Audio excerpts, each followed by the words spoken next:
Evangelho de Marcos, capítulo 4.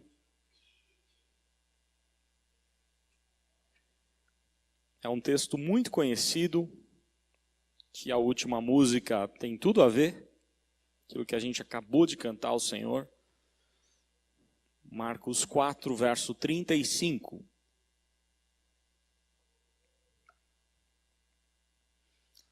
Que nos diz assim a palavra do Senhor. Evangelho de Marcos, capítulo 4, versículo 35.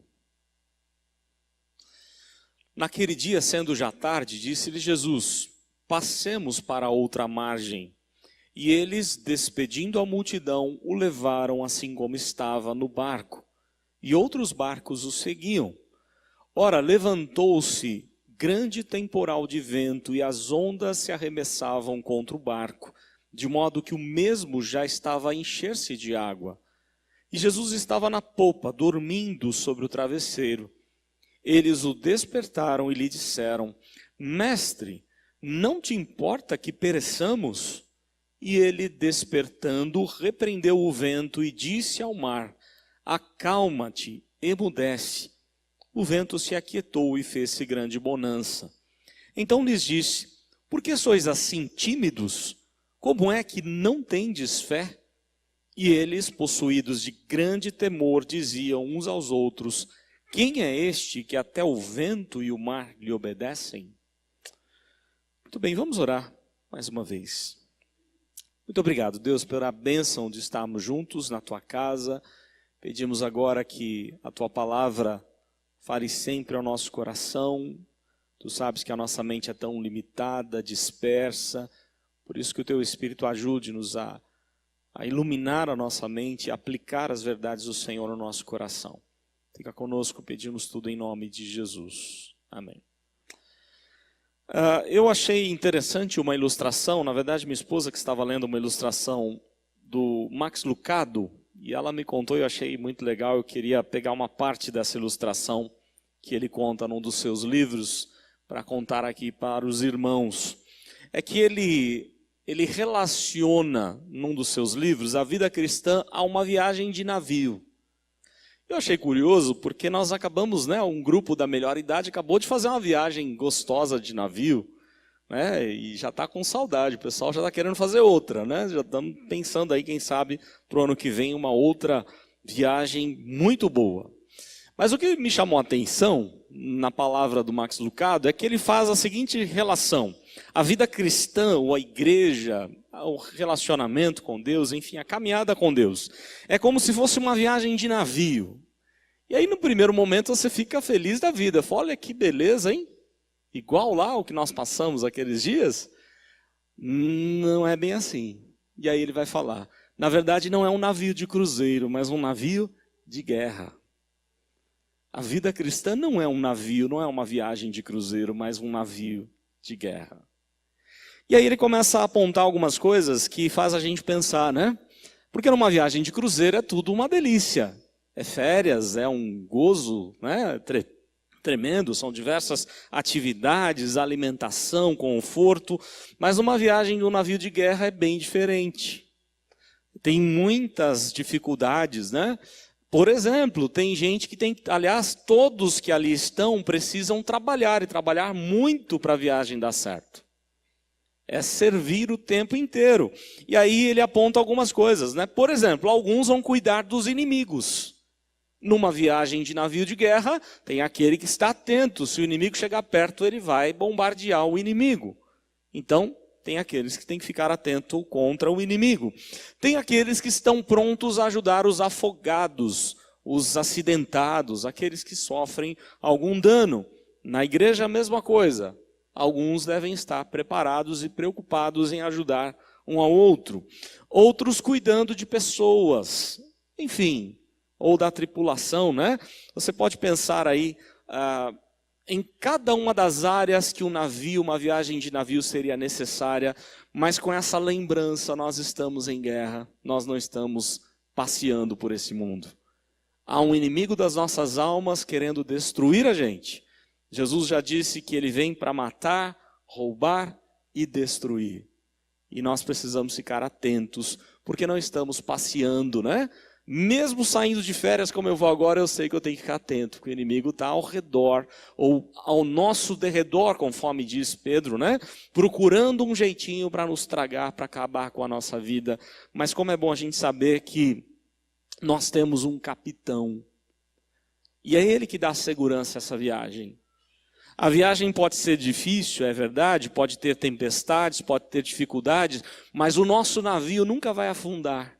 Porque Cristo é o nosso capitão, é aquele que nos levará do outro lado da margem em segurança, é o que a gente aprende na palavra. E isso me fez lembrar, eu estava já estudando esse texto, e aí quando ela viu essa ilustração, me fez lembrar desse texto que eu já estava trabalhando ou pensando em falar com os irmãos. Porque o texto fala de tempestade, aí de repente você pensa, você fala assim, poxa, mas o pastor vai falar de tempestade logo nos primeiros domingos do ano? Que coisa chata, né? Seria melhor se eu estivesse falando aqui de uma viagem gostosa, de alegria, de festa.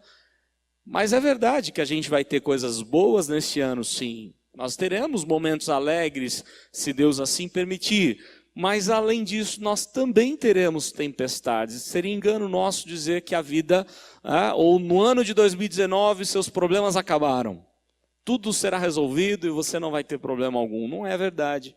Enquanto vivemos nesse mundo, nós passaremos por dificuldades, por aflições ou por tempestades, conforme o próprio texto nos fala. Aliás, o texto foi escrito num contexto de tempestade. O evangelista Marcos, João Marcos, ele está preocupado com uma tremenda tempestade que veio sobre a igreja. Através de um governante, do imperador Nero, que estava massacrando a igreja. Então ele vai compor esse evangelho, possivelmente o primeiro evangelho a ser escrito. Talvez, é muito provável que Mateus, Lucas aproveitaram esse material de Marcos como um primeiro evangelista. E o contexto era de muita perseguição, onde Marcos vai provar que Jesus é o mesmo, que ele continua vivo, que ele continua sendo Deus, e que apesar das nossas tempestades, Marcos vai lembrar que por 2 vezes Jesus acalmou a tempestade. Marcos vai lembrar que pela palavra de Cristo, os inimigos todos se frustraram, porque Cristo é a autoridade máxima em qualquer situação. Essa é a intenção de Marcos, de confortar, de encorajar, de alegrar a igreja com a presença de Cristo. Aliás, o primeiro verso diz isso, o primeiro verso do Evangelho. Ele diz assim, olha, princípio do Evangelho, da boa notícia. Apesar das más notícias que a igreja vivia na época, ele vai dar uma boa notícia. E a boa notícia é Jesus Cristo, Filho de Deus. Jesus Salvador, Cristo, o Messias prometido que veio, ele é Filho de Deus. Ele continua vivo, agindo, ele é o mesmo sempre. E o texto vai falar então de uma tempestade num mar. Na verdade não é bem um mar, nós sabemos que é o mar, esse mar é o lago de Genezaré, é um lago, mas que tinha toda a característica de um mar, pela sua imensidão. Por exemplo, ele tem 11 quilômetros de largura e 20 de comprimento. Imaginem só, 20 quilômetros, um lago de 20 quilômetros por 11 é muito grande. Ele fica como se fosse num caldeirão formado, rodeado por colinas, por montanhas. Mais perto dele há um monte gigantesco, o Monte Hermon, 3.000 metros de altitude. Há gelo lá no topo do Monte Hermon. E quando o ar vem descendo gelado do Monte Hermon, muitas vezes ele desce para esse vale que é o Mar da Galileia. O encontro desse ar gelado com o ar quente, mas a geografia desse caldeirão faz a tempestade acontecer como se fosse no mar. Faz as ondas gigantescas virem sobre eles. E é o que estava acontecendo ali com os discípulos. Então o que o texto vai mostrar para a gente é que eles estavam vivendo num momento muito difícil da sua vida ou de suas vidas, os discípulos. E nós queremos aprender um pouquinho com o que Jesus ensina a eles nessa tempestade. Eu queria então falar com a igreja como Cristo é a nossa segurança. Cristo é segurança na tempestade. Mesmo que você tenha que passar por tempestades durante o ano de 2019, não tire os olhos de Cristo. Aliás, eu podia ter usado um outro texto paralelo lá em Marcos 6. Lembram que Pedro, enquanto olhava para Jesus naquela tremenda tempestade, ele andava por sobre as águas, só foi tirar os olhos de Cristo e olhar para o vento, ele começou a afundar. Não é? Então é essa a ideia, não tire os olhos de Cristo, não importa quão seja grande a sua tempestade, olhe para Jesus, fixe o seu coração, suas esperanças em Cristo, Ele está no nosso navio, Ele está no nosso barco. Algumas coisas que a gente aprende com o texto, a primeira lição é que Deus vê além da tempestade. Olha só o que diz o verso 35 e 36. Naquele dia, sendo já tarde, disse-lhe Jesus, passemos para outra margem. Talvez na mente dos discípulos, eles pensaram assim, bom, vamos atravessar a margem, vamos para o outro lado. Mas nós sabemos que não era bem assim na mente de Cristo. Cristo sempre tem um propósito. E nós sabemos pela leitura dos evangelhos, ou desse mesmo evangelho, que o que Jesus vai fazer na outra margem é muito importante. É tão importante que alguns chegam a dizer, a afirmar, que essa tempestade foi para tentar destruir a vida de Cristo, para ele não fazer o que ele ia fazer do outro lado. Há alguns teólogos, comentaristas, que pensam que foi o próprio inimigo quem levantou essa tempestade, claro, pela permissão de Deus, pela soberania de Deus, é verdade, mas alguns chegam a afirmar que é muito provável que o inimigo queira impedir que Jesus atravesse a margem, porque o que ele vai fazer ali é transformar um cidadão completamente abandonado e arrasado e destruído, com uma legião de demônios. E basta você lembrar o texto, o encontro de Jesus com aquele demônio, que quando Jesus chega, logo depois dessa tempestade, quando Jesus chega, a forma como ele é abordado por aquele endemoniado, traz a ideia de que ele queria matar Jesus quando Jesus chegou ali. Ele veio de forma muito dura, muito brusca para estar com Cristo.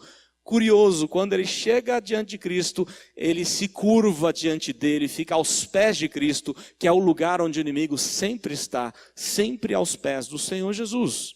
Mas o que é mais curioso ainda, é o que Jesus faz na vida daquele homem, e eu queria chamar a atenção só do verso 18 do capítulo seguinte. Você está com a Bíblia aberta aí, está bem pertinho do nosso texto, tá? O capítulo 5, verso 18, olha só o que diz o texto. Ao entrar Jesus no barco, lembram que ele foi expulso da região, mandaram Jesus embora, né? Não queriam que ele ficasse ali. E aí o texto diz, ao entrar Jesus no barco, suplicava-lhe o que fora endemoniado que o deixasse estar com ele.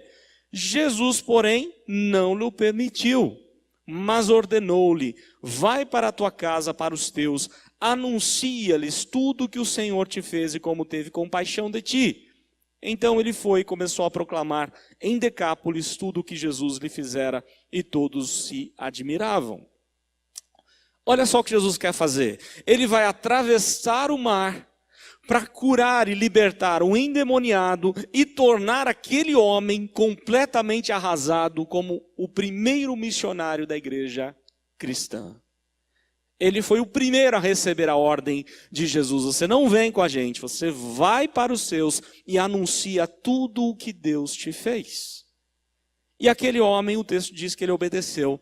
Ele foi para Decápolis, 10 cidades da região, e anunciou o que Jesus havia feito. Curioso que se você olhar para a arqueologia bíblica, você vai encontrar igrejas nessa região, muito provavelmente igrejas fundadas por este homem, pelo testemunho de vida deste homem.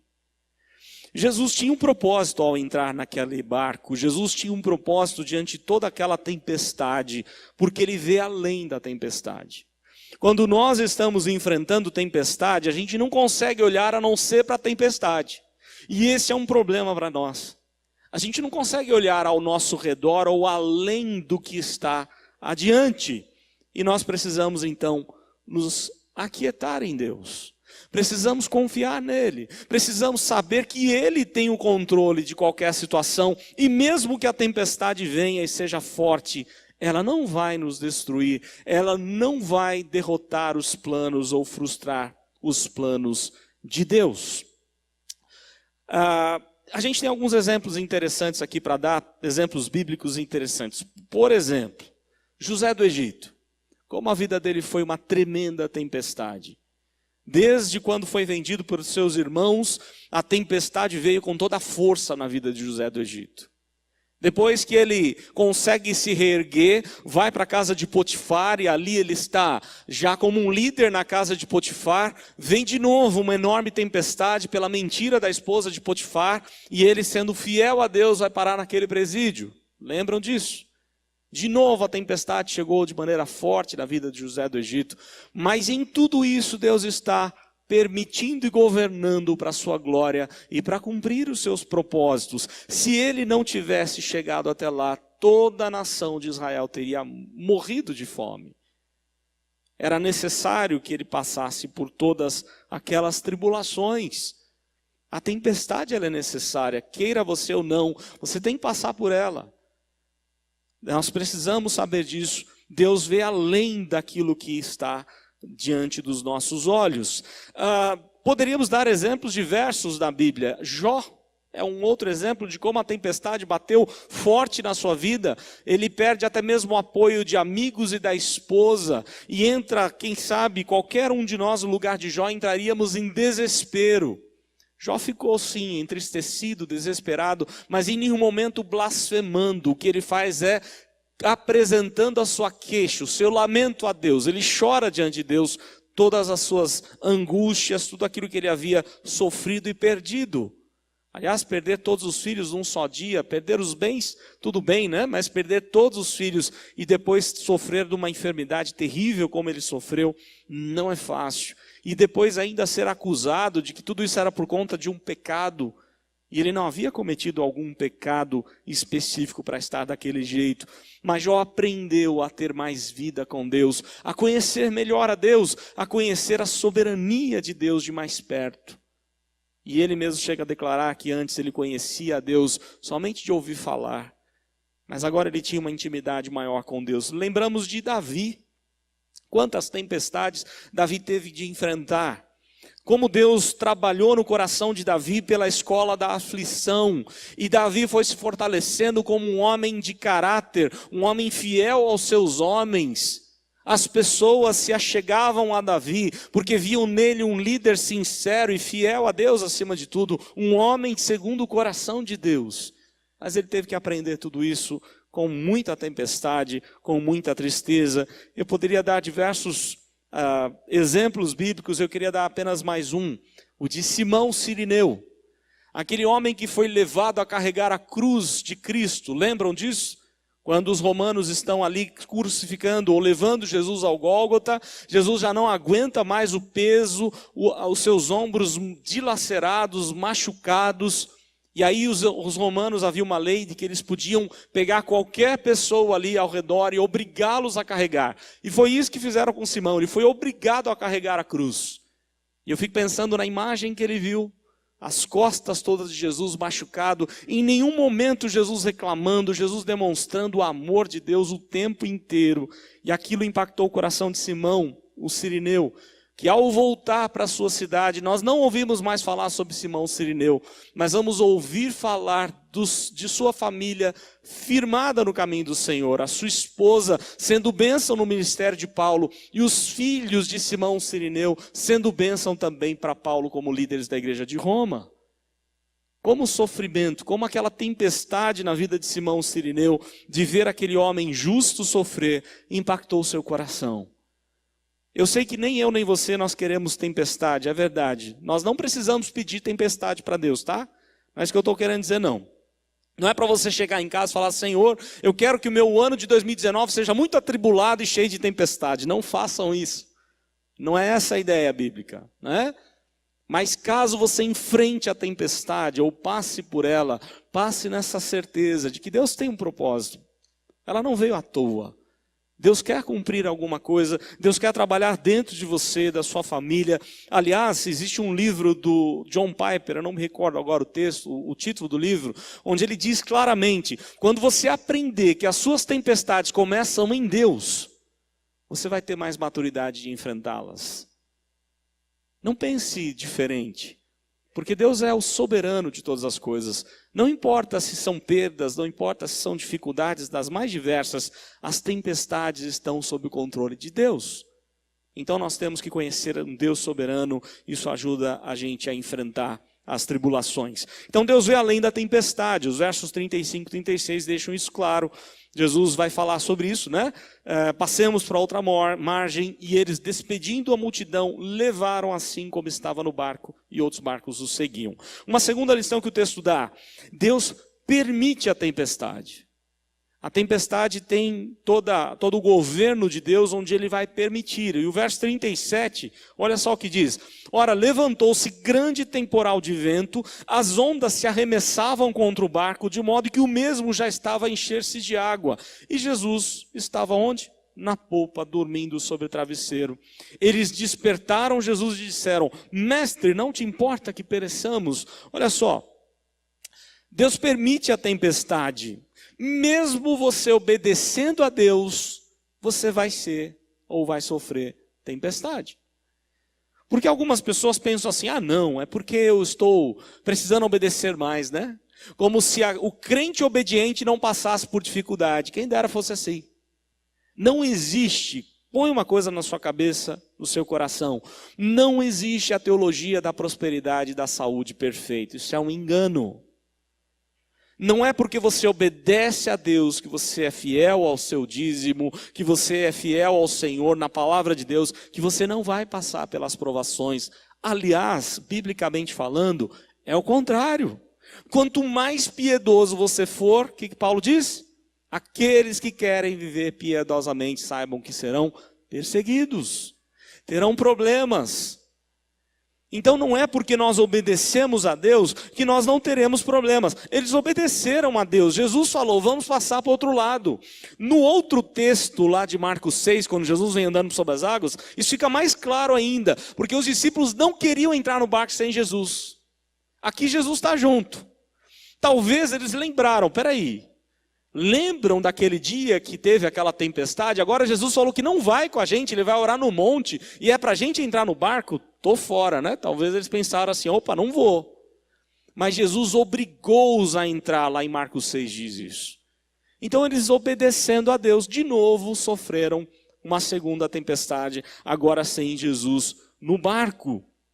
Mas olha só, mesmo você obedecendo, saiba que ela vai vir, não tem jeito, elas são inevitáveis. E quando elas vêm com muita força. Aliás, quem trabalha em comércio aqui sabe disso, a gente brinca às vezes com quem trabalha em comércio. Eu trabalhei bastante nessa questão de comércio, de autopeças. E era muito interessante como parece que as pessoas ficavam esperando o cliente, né? Os clientes ficavam esperando na esquina, todo mundo lá na esquina. Começava a tocar o telefone, a gente lá no balcão, vinha um monte de gente ao mesmo tempo, né? Isso acontece no comércio, você parece estar tranquilo lá, daqui a pouco chega um, chega outro. A tribulação age do mesmo jeito. Quando você começa a sofrer uma tribulação, parece que ela vem por atacado, ela vem com muita força. Ela não vem brincando com a gente não, ela vem com muita força, vem além da solução humana. Porque aqueles homens conheciam aquele lago, alguns deles, desde criança. Talvez tenham passado por diversas tempestades, mas eles não conseguiam superar a tribulação. E olha o que o texto está dizendo no verso 37, de modo que o barco estava a encher-se de água, não tinha mais o que fazer. Eles não tinham mais força. No texto lá, na outra tempestade, quando eles já estavam fatigados a remar, não tem mais jeito, eles vão morrer afogados. Aí Jesus vem ao encontro. Não havia mais solução humana, mesmo eles sendo especializados naquele barco ou naquele mar. Eu quero dizer para você que a solução nunca vai estar em você mesmo. A solução para vencer a tempestade nunca vai estar na sua sabedoria, nunca vai estar na sua fé, no seu compromisso com Deus, mas sempre em Deus, na graça de Deus. É só Jesus que pode resolver, não é a gente. E a gente precisa confiar nisso.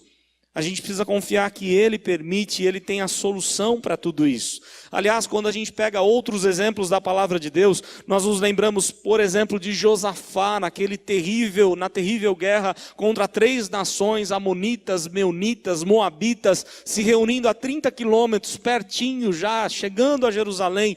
Ele não tem o que fazer, ele se desespera, mas ele busca o Senhor. E Deus diz: olha, vai louvando, a guerra não é tua, é minha. Aliás, Nós cantamos aqui, grande é o Senhor, o Salmo 48. Bem provável que tenha sido este o cântico entoado por Josafá naquele dia. Grande é o Senhor e muito digno de louvor. Esse é o nosso Deus, que é grande, é maior do que qualquer tempestade. Isso é o que estava no coração de Josafá, é o que estava no coração de Ezequias, quando venceu um exército de 185 mil Senaqueribes, ou assírios, exércitos do rei Senaqueribe. Aliás, não foi ele que venceu, foi o anjo do Senhor que matou cada um daqueles soldados. Foi assim com a igreja primitiva, que teve que passar por a tempestade da tribulação, da perseguição, e assim com a reforma. Deus sempre vai cuidar da gente na tempestade.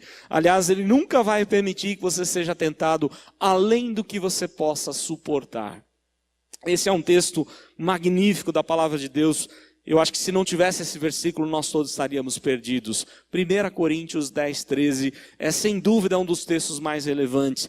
Deus é fiel, juntamente com a aprovação, Ele vai enviar o livramento. Ele não vai permitir que você e eu sejamos tentados além das nossas forças. Aliás, eu coloquei aqui para brincar com os jovens, porque no domingo passado, o nosso irmão pastor Fábio fez um desafio no sermão, né? A questão do voto. Se você tiver juízo, é melhor não votar, porque é pior votar e não cumprir. Lembram disso, quem estava aqui? E nessa semana, uma das nossas jovens, corajosa, fez um voto. E foi até uma diversão aqui entre os jovens, porque ela disse assim, ela postou lá no Facebook, né? Se tiver 5 mil curtidas, um post que ela fez lá, compartilhar, né? Se compartilharem 5 mil, mais de 5 mil, ela vai arrumar a casa da mãe durante todo o ano, todos os dias do ano. Você imagina que voto corajoso. E essa jovem, de coragem, né? Tem que manter a palavra, eles estavam brincando sobre isso, tem que manter a palavra. Ela não se deu conta de que os nossos jovens, para tentar ajudar, compartilharam e passou dos 5 mil. Então eu estou imaginando que a tempestade na vida dela está grande. Ela vai ter que sofrer bastante aí. Durante todos os dias do ano de 2019, ela estará em tempestade o tempo todo, arrumando a casa, porque ela votou e quem votou tem que cumprir, não é isso? Foi falado lá no domingo passado.